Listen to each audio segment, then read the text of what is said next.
When it comes to commercial snow removal, look to Tovar Snow Professionals. With the largest snow and ice management fleet in the Midwest, Tovar delivers top-notch commercial sidewalk and parking lot clearing services, even in winter's worst weather conditions. With their 24-hour live office staff, certified meteorologist, and personal service, they are leaders in professional snow removal. To get a free estimate for snow removal on your site, go to baseball.tovarsnow.com or call 844-GO-TOVAR. That number again is 844-GO-TOVAR. Tovar Snow Professionals, Chicago's snow plowing leader. Tovar is an equal opportunity employer. We're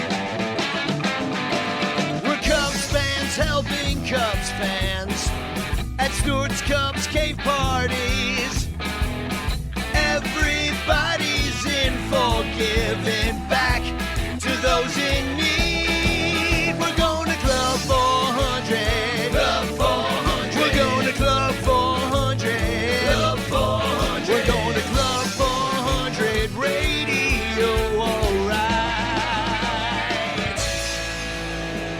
The Club 400 podcast is on the air as always. We're back here at Club 400. Williams is in the house. Man the board.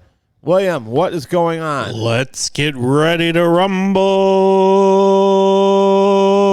We're ready. Are you guys ready? About a little bit over a week, we will be at Parkside Pub in Huntley, That's Illinois. That's going to be crazy. That's like my hometown bar, you know? I know. It's like where I grew up. Serving Parkside. Club 400 lager. Serving it. We're going to be serving it up. In the cans. We'll probably give away some beer that day. I'm sure. We will give away beer. You think so? I know we're giving away some Cub tickets, so that's enough reason to come out to Parkside Pub on Tuesday, May 25th. Are we going to have any of our friends from Crystal Lake Brewery by chance? That would be awesome if maybe I have a hard time getting Clooney to show up here, but maybe we can get him to go to Parkside. I don't know. Or maybe we can get John O'Fallon out there, owner of Crystal Lake Brewery, or maybe one of the bartenders. I mean, come on now. Options are limitless. Club 400 Ballpark Lager is a beer for all 9 innings. Take me out to the ball game. This crisp, easy drinking lager is perfect for a summer day amongst the bricks and ivy. Crafted at Crystal Lake Brewing, this beer is clean and refreshing, with minimal bitterness so that you can celebrate a W in style. From Club 400, Cubs fans helping Cub fans, this baseball brew can be found at most places that sell beer in Northwest Illinois, or from Crystal Lake Brewing, Beer Master Ryan Clooney. Enjoy a beer or 6-pack today, and please remember to drink responsibly. So anyways, I don't know if you are Stu and William drinking tonight. Oh, that's just kidding. We are drinking Club 400 lager. I Yes, hope you are too. I know Crawley is because he's always drinking it on his podcast. Love the fact that he drinks it in public like that. Love the fact that he drinks on a Monday night too, because he's our hero. I like to drink. You know, I mean, in fact, he's a teacher. The last too. podcast that we did, right? Mm-hmm.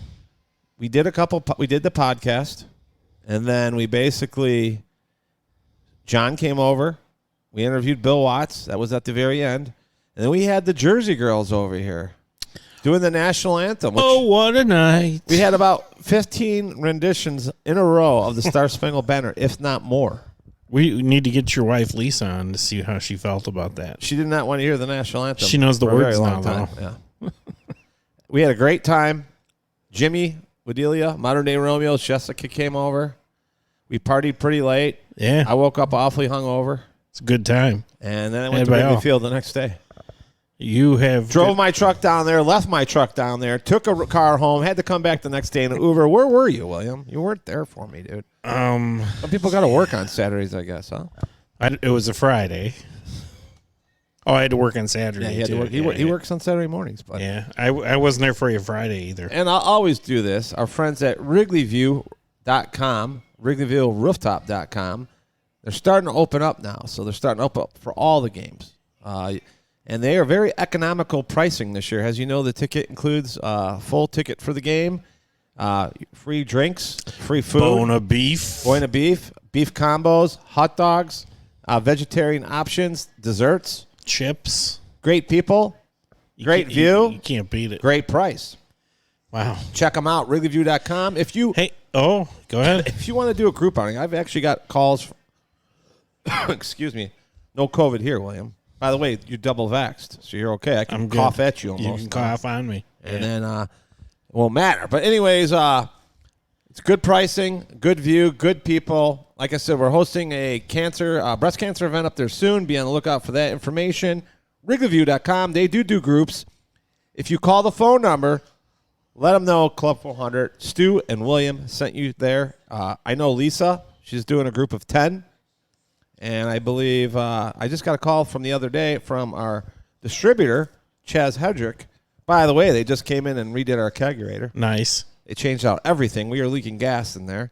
So I want to say thank you to Chaz Hedrick, not only for coming out here fixing our kegerator, but promoting the beer in a big way. Club 400 Lager is now out in more stores than ever right now, and it could be at your local supermarket. Go check it out. Anywhere where Crystal Lake Brewery is sold. Let's talk about the big news in the world today. Well, by the way, we have big news, and we're going to bring on Frank Walker IV. We've been on his podcast. Now he's coming on ours, and we're going to bring Frank in. We're going to talk to him about this. But the big news, which is huge news. It's amazing. I mean, I think it should make everybody happy. What happened, William, today? We have extended the number of fans that can be in public places, I guess, at least stadiums, from 25% up to 60%. 60%. And that is happening within the next couple weeks. 2 weeks. I think the next Cub game, it actually starts a little bit earlier for the White Sox because the White Sox are in town whenever they decide. But for the Cubs, I believe it's the I'm checking right now here. I think it's the 26th or 28th. And you know what I really like about this step from 25 to 60? It's going to be the last one until the next one will be full. I mean, I see no reason. I see no reason why not. Yeah, I mean, it doesn't make sense to go from like 60 to 75. The 28th, William. That's when we go to 60%. So we basically we play the Washington series this week. Welcome back, Kyle Schwarber. Oof. Welcome back, John Lester. By the way, real quick before I forget, John Benedict's birthday and Danny Rockett's birthday. What a week of birthdays. Last week. Two classic guys. Happy birthday, guys. Happy birthday to anybody's birthday. That was the hard thing about, I almost give up on birthdays because it's like Club 400's grown so much. We usually have a birthday or two a day. And it's like, man, I need to hire someone just for the birthday updates. I know Danny feels my pain. Yeah, happy birthday to those guys. William, we're going to get to go to a Cubs game and hear the crowd in a big way. It's going to be great. It's going to be awesome, man.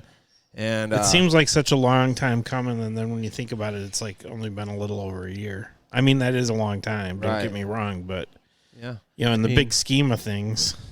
Yeah, you're talking about, a whole entire season lost, and then a month and a half of maybe, and we're still not back to normal. I read somebody say, it's going to be tough to go back to normal. I was starting to get used to having my own section and getting around. I know. I almost going to the bathroom. I like it the way it is right now, but I mean, I want it packed. I want to hear the crowd. I mean, that's 3/4 of it. I was at a NBA basketball game a week ago or so, and it was the same thing, 25%, and you could tell the difference. I mean, the energy was just so low. The one difference there is they were pumping up music the entire time.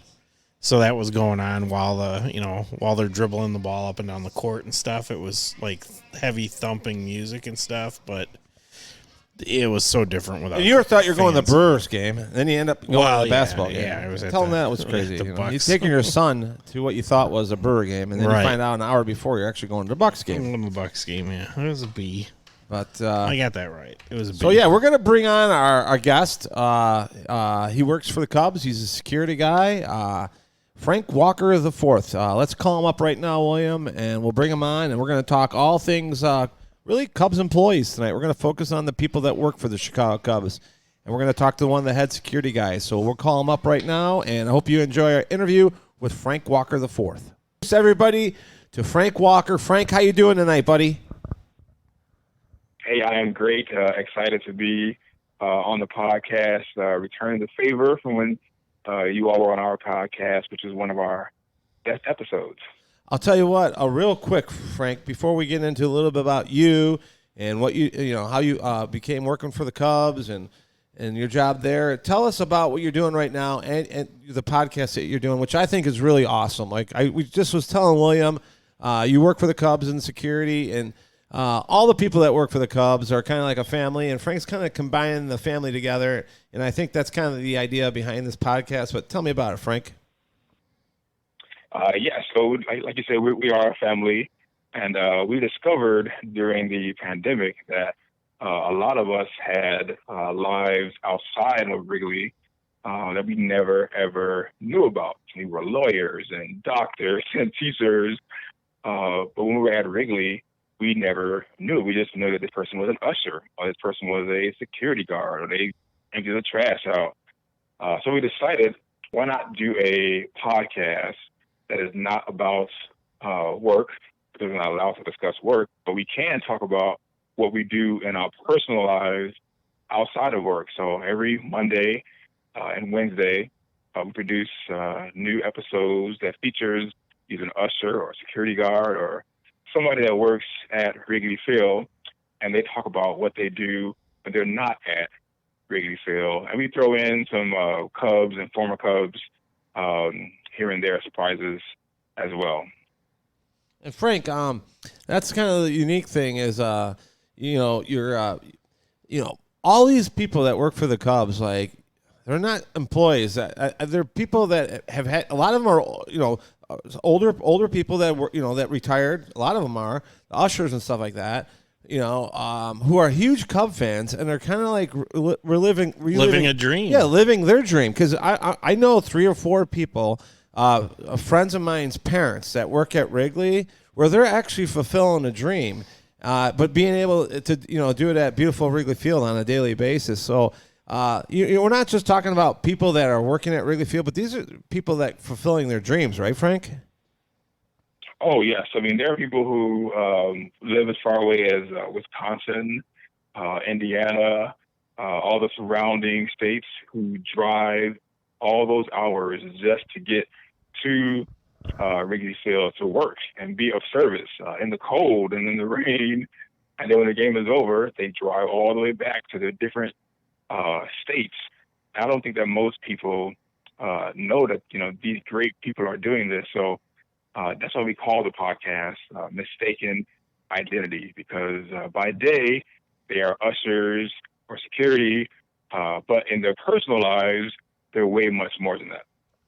Exactly. Now, Frank, tell us about you and like how you got involved with working with the Cubs. And I mean, you've been there for a very long time. Like, tell us about what it's meant to you to call Wrigley Field your home, and going to going into the pandemic, and how rough it probably was for all you guys, because I mean, you guys were completely shut down. There was, that was it, Right. So, and I shared this story on my podcast a lot, that, I found out about the Cubs when I was 16, and I was just at Lane Tech, which was down the street, and in our cafeteria, there was a table set up, and they were saying, they were looking for 16-year-olds to come and work at Wrigley. Now, at the time, I was on the west side. I didn't know anything about the Cubs at all, but I knew I wanted a job for, 2 or 3 years while I was in high school. I was 16 then. Fast forward to now, I'm 43 years old, and I've been there off and on. I left to go to college, of course, and some other things, but all of my teen years I worked there. In my 20s I worked there. In my 30s I worked there. And now in my 40s I've worked there. So I've pretty much seen a whole lot. I've seen, people come, go up in the highs, the lows, when we had 10,000 fans, when we had the World Series. And then, of course, what I never thought I would see, which is the pandemic. But if it wasn't for the pandemic, the podcast that we're doing would not have started. But as I told you, we came up on our own time as a staff and decided, hey, we need to get together because we haven't seen each other in a while. There's some depression. We've lost some people to COVID who won't come back. So why don't we just get on Zoom and have our own mini sessions? Of course, we did it on our own, but the Cubs supported it, but they did not sponsor it. because we had to do it on our own. And as you know, we've had Andre Dawson visit us. We've had Carl Slover visit us. We've had Kerry Wood. We've had Ryan Dempster. So it's been pretty exciting to be able to do this. We've never had this kind of access to the players before. But to do it, on our own time, we're not discussing work, and we can do it without getting in trouble. It was exciting to do. Well, I know the one security person that we know that works with you, Kathy Wheatley, she's got a great story as far as like what she does outside of working at Wrigley, all the painting that she does and the charity. And I think that's she for. also, Frank, I think she also has the record for most number of days in a row wearing a shirt. A Cubs shirt. Cubs logo shirt, yeah. Yes, and again, Kathy Wheatley is the reason why, me and Rahaf, who helps put all this together, that's the reason why we are a part of, Club 400. How we even met, it was through Kathy Wheatley. And again, just the 2 months that I have known you and Club 400 has been like amazing. You all have helped us out. We've sent some things to some kids that you all had as staff, not the Cubs, but we sent on our own. So it's just been a good connection. That's an example of how our staff is full of resources and that we can get together to come as a community and do things outside of Wrigley Field on our own. Exactly. And that's the thing, like, when I talk about like what Club 400 is all about, and I talk about the experience of going at Wrigley Field, is like when I go to Wrigley Field, like I see a lot of the same people that, obviously the pandemic's quieted that down, but like when we were going every year back to, we'd see the parking attendants, the ticket takers, the security people, the people that worked in the aisles, the private clubs, shimmy up in the stadium club. Like those people are family to us. I mean, all the great workers at Wrigley Field are and Frank, I mean, there's you have your season ticket holders, and you have your tourists, and then you have your regular fans that come and go. But you got a mixed mash full of people. But at the end of the day, if you're someone like a season ticket holder that goes a lot, you guys are family to us. Just dealing with the same, like back in the day, it doesn't happen as much anymore. But back in the day, like the same people work the same sections. Now they rotate them a little bit more. But things have changed as life's moved on. But to me, like the people that work at Wrigley Field have always been family, and that's what it's a great thing to have to talk to someone like Frank, because like I was on Frank's podcast, and we got obviously Frank on here tonight. Is that when you're at Wrigley Field, I just want to let all the listeners know, like these guys have a job to do. First of all, that they're supposed to be there, and they all have things to do. But there's no reason to disrespect any of the workers that work at Wrigley Field. Now, Frank, I know you have tons of stories, good and bad. And for the most part, they're actually pretty good. But I think what you're doing with your podcast is humanizing the workers there, because like these people that are working at Wrigley Field are actually Cub fans. They're not just people. They're actually there's people behind, like the people. So it's like, when you go to Wrigley Field and you don't like the way something's done, or you don't like the way like they're telling you what to do, well, it's because that's their job. They're supposed to tell you what to do. But, do not, like, that's the thing. Like, I don't advocate, I advocate you treat all the staff like family, because that's what Cub fans is. That's what Club 400 is. We treat each other like family, Frank. And I know you've been around a long time. Tell me about, like, as far as your experiences with the crowd at Wrigley. Has it been mostly positive? I mean, is it 90-10? I mean, how have you felt as a guy working at Wrigley Field has the fans are to you? Well, I only speak as a fan. I couldn't speak as an employee, but I will say as a fan, when I'm in the park and I'm watching and observing, because even when I go to the game and I'm not supposed to be working, I'm working in the seats watching for who's doing things and who's doing what. But as a fan, when I'm there, I think for the most part, I've always experienced, and I've been to over 100 games as a fan. And I've said in the bleachers, I've said everywhere. I think for the most part, the fans are what help to create that friendly, confined steam that we have. So when I'm there watching and observing, I see nothing but respect.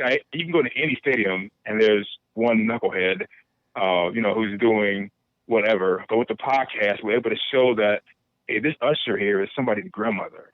This usher here is somebody's mom. She has kids at home. She has to go to school and teach tomorrow. So hopefully it makes people see, some of our staff in a different light outside of work. So you said you've gone to 100 games or so. How frequently do you have time off? I actually worked for a major league team when I was in high school. I started and worked through my high school and college years, and I was spending 80, 90, 110 hours a week at every single game. I never got any time off, which was great at the time because I made a lot of money. But how frequently do you get time off to enjoy the game? And when you do get time off, are you going to Wrigley as much as you can, or how does that work? So I do have my actual job. Most of us have jobs, obviously, outside of Wrigley Field. So generally, when I do have time off, I don't want to see anybody. I want to just stay in the house and relax. But there are some times when I have family in town, or I have friends who have never been there, and they know that I am a part of it. They want to go, so I'm their only way to go. So I go and buy some tickets like everybody else does, and then I'll go to the game. I don't go as much now because I'm just busier with other things in life. But generally, I try to let my friends go when they're in town, or my pastor from my church. I try to let him go when he would like to. So I would say probably 2 or 3 times a year now. I find time to take my friends there and my free time when I'm off. I was going to ask you this, Frank. Obviously, the big news we just spoke about earlier is that capacity is now going to 60% at Wrigley Field starting at the end of this month here. You were actually, I spoke to you this off the podcast, but you actually worked during the pandemic. When you look back to those times, going to a ballpark where usually you're security and you're watching, trying to look for bad fan behavior, and when there's no fans in the ballpark, what do you when you look back to last year, 2020, the 60-game season, the 30-game season at home, what do you take from that? I remember myself going down there and my feelings, but I was wondering, as someone that was actually in Wrigley Field, to experience what you experienced, tell our listeners your thoughts on that. Well, speaking as just a human, and obviously not as a representative of the Cubs, for me as a human, it's just emotional to, hear, let alone be able to go, back into the ballpark, not just for us, but for the White Sox and for everybody else to be able to see each other. So for me, I think just as a human, it was emotional. And again, if it was not for the pandemic, there would be no podcast. I feel like we've gotten closer, honestly, to tell you the truth. I feel like we've gotten closer because of the pandemic, and we sort of take each other more seriously and not for granted. And that, again, has led to mistaken identity. Exactly. And now this year, obviously, back to work, which, Frank, I never met you before, because that's probably because I don't get in trouble at Wrigley Field, William. I'm a perfect behavior whenever I'm there. Obviously. I'm sure. I might, maybe have a too many pops, but I'm always just a walk in, walk out pretty much guy. But coming back to work this year, and what did it mean to you to actually come back with fans and to actually, have a little bit of normalcy? What did it mean to you to go back there and see people walking in the ballpark? again, just the human side of me, not the staff side of me, but the human side of me. Again, I just think that it was exciting to see. So before I even got into the park, just walking from, because I lived not that far from there, but just walking from my house down to the ballpark, just as a regular citizen, just walking past the police being back outside again and directing traffic, and the buses that were starting to pull up, for the games, the fans who are making that journey, walking from down Clark Street down to Wrigley, hearing people selling peanuts that used to be so annoying to me that now I love to hear because I hadn't heard it in so long. It's really hard to put into words as how it feels as a human. And I got to tell you, it feels to us probably the same way it feels to everybody else. Because again, at the end of the day, we're all humans and we're all fans. So it probably feels the same way for us that it does for you all. What's your favorite thing about being at Wrigley Field? Like something that you might see or hear or smell, or something that happens every single day, and you just never get sick of it. So this is gonna sound really funny, but so I'm known for eating healthy when I'm at home. I try to eat right vegetables, and I say organic foods and whatever. But whenever I have a ticket and I go to the game, it is my excuse to get hot dogs, nachos, the Buena beef. I would never eat that stuff. All right, Frank, what do you put on your hot dog, Frank? I'm just mustard. I'm pretty much just mustard. The mustard guy? Just that simple, huh? Yes. Right. Stu puts ketchup on his, which mustard. is a big foul. I do. I'm not going to lie. Frank, I'm not going to lie. I do put ketchup on my hot dog. But yeah, so when I have a ticket, I'm at the game. That's my chance to. I don't really drink soda like that, but when I'm there, and it's gonna sound weird, but I eat everything that I can. That is sort of like my guilty pleasure. I'm infatuated. I'm not sure if you all have had it or not, but they have a chef series where different chefs come in, and they used to make the chicken and waffles, and man, I had to buy a ticket and go to that game because when do you get to eat chicken and waffles again? Right. I was going to ask you this question. It was very important. I wanted to ask this one. Was that obviously you're on Club 400 podcast, which is about Cub fans helping Cub fans, which is about what I believe are the best fans in all of sports. As someone who works for security for the Chicago Cubs, what would you say, like to the average person listening to this podcast right now, something that they could take from this as someone that works at Wrigley Field, where they maybe would put things into a better perspective, in a positive light? Did I say that right, William? Sure. And I'm trying to find a way to. You know what I'm trying to say. I mean, what I'm trying to say is because what I'm trying to do is bring the staff of the Chicago Cubs closer to the fans of the Chicago Cubs, and just tell everybody, hey, we're all one and the same here, right? So there's no reason to act like a jackass. Like, we can all talk to one another here, and especially I was going to ask you that too. Like, with the pandemic and all these rules and stuff, like, how much added stress does it put on you guys? Because of stuff that you have to mandate because of the city of Chicago and whatever else. I mean, I'm sure you guys are putting up with a lot more than you normally have to put up with because of you're in a circumstance that no one's ever been a part of ever. So I mean, how difficult has that been? Oh, that's a hard. I don't know if I can answer that one. I'm not sure if I can answer that one. Okay, that's fine. I know there's some things that, you work for the Cubs. We get that, but I think where you're going, one of the places you're going. Let's try to simplify this.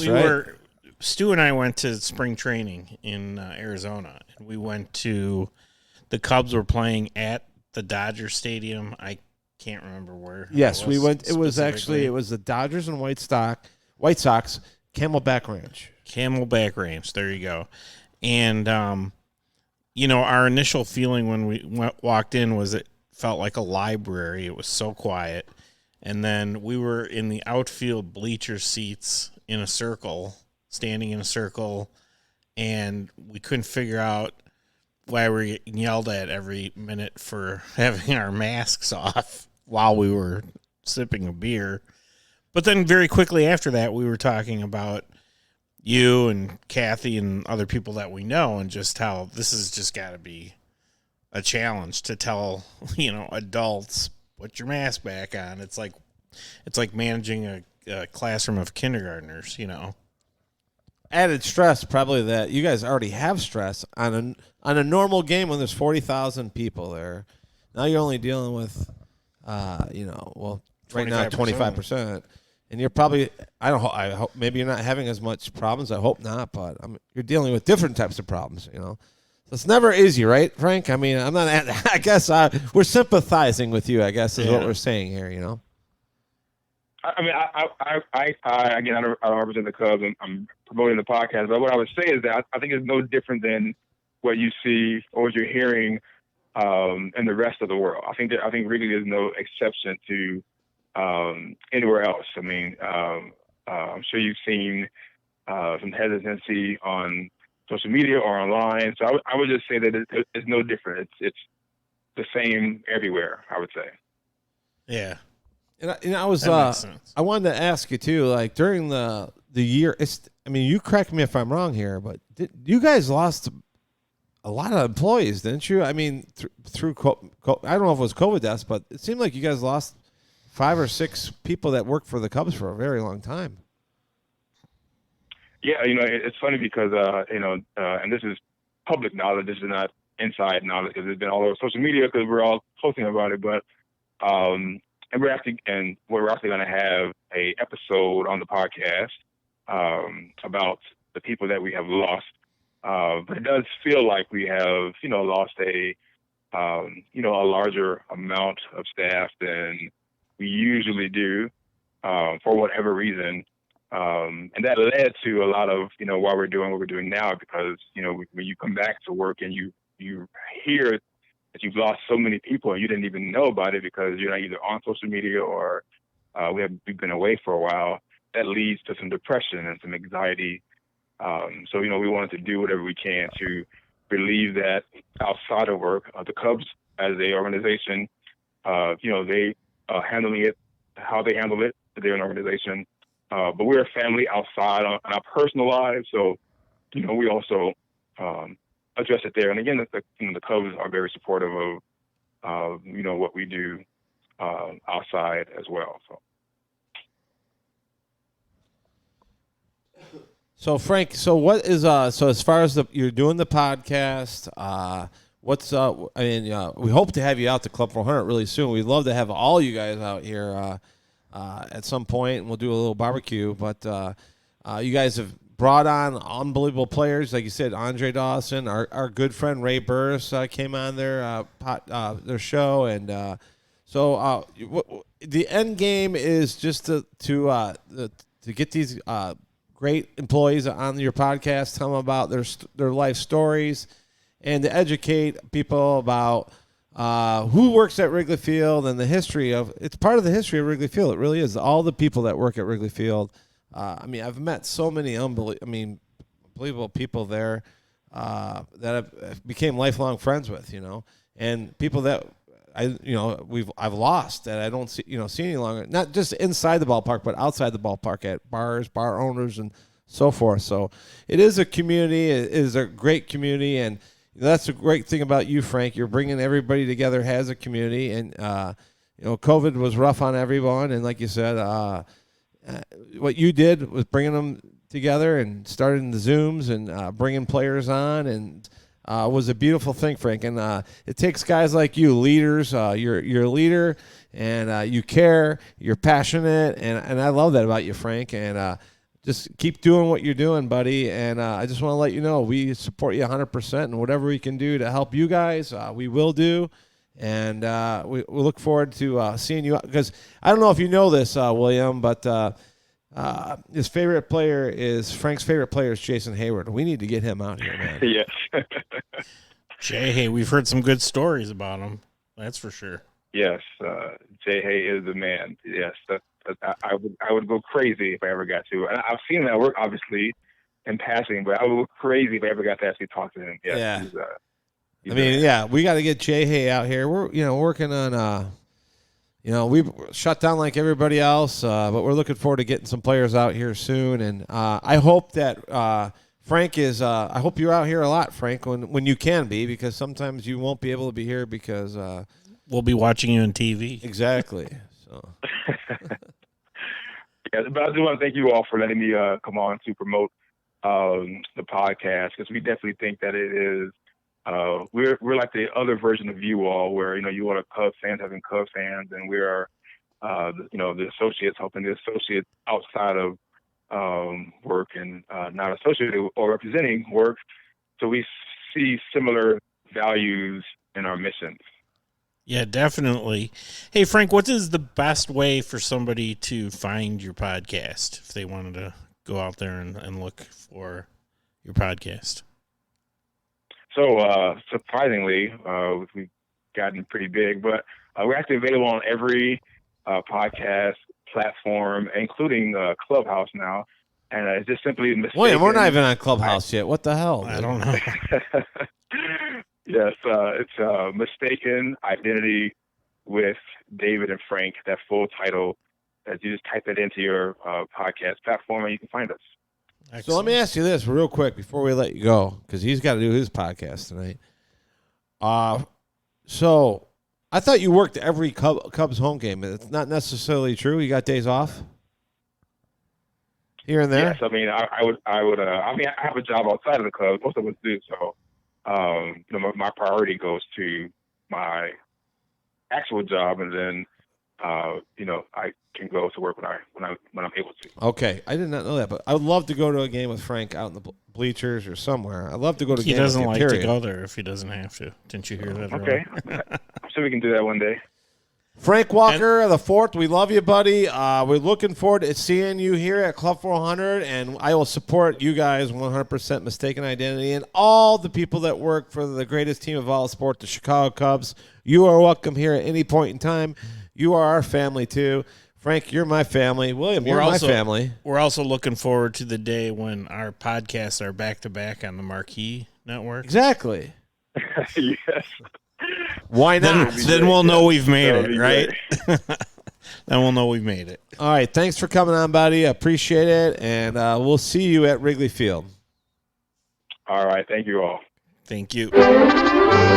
Nellie Kelly loved baseball games, knew the players, knew all their names. You could see her there every day, shout hooray when they played. Her boyfriend by the name of Joe said, To Coney Isle, dear, we'll go. Then Nellie started to fret and pout. And to him I heard her shout, Hey, take me out to the ball game. Take me out with the crowd.